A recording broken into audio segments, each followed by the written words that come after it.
கர்த்தராகிய இயேசு கிறிஸ்துவின் நாமத்தினாலே உங்களை நான் வாழ்த்துகிறேன். இந்த நிகழ்ச்சியின் மூலமாக உங்களை சந்திப்பதில் நான் மிகுந்த மகிழ்ச்சி அடைகிறேன். இந்த லெந்து காலத்தில் நாம் தியானித்து கொண்டிருக்கிறோம். கலாத்தியர் 5ஆம் அதிகாரம் 24ஆம் வசனத்தில் சொல்லப்பட்டிருக்கிறது, கிறிஸ்துவினுடையவர்கள் தங்கள் மாம்சத்தையும் அதன் ஆசை இச்சைகளையும் சிலுவையில் அறைந்திருக்கிறார்கள் என்று சொல்லி நாம் தியானித்து கொண்டிருக்கிறோம். அதன் அடிப்படையில் இந்த நாளிலும் நாம் தியானிக்கக்கூடிய காரியம் சங்கீதம் 24:4 சொல்லப்பட்டிருக்கிறது, இருதயத்திலே மாசில்லாதவன் என்று சொல்லப்பட்டிருக்கிறது. இருதயமானது நமக்குள்ளாய் தேவன் வாசம் பண்ணுகிற ஒரு ஸ்தலமாய் இருக்கிறது.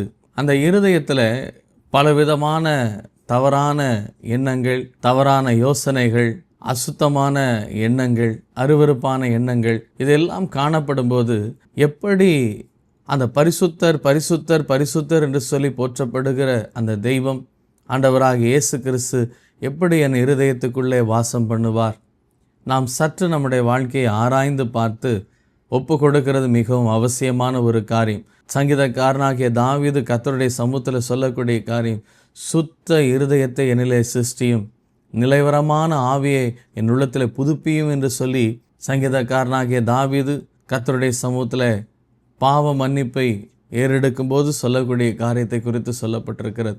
எனவே நம்முடைய வாழ்க்கையில் நான் கிறிஸ்துவனுடையவன் என்று சொன்னால் எனக்குள்ளே சுத்த இருதயம் இருக்கும், அதற்குள்ளாய் நிலைவரமான ஆவி, பரிசுத்த ஆவியானவர் இருப்பார். எனவே நம்முடைய வாழ்க்கையை ஆராய்ந்து பார்த்து ஒப்பு கொடுப்போம். கர்த்தர் நம்மை ஆசீர்வதிக்க உண்மையுள்ளவராய் இருக்கிறார்.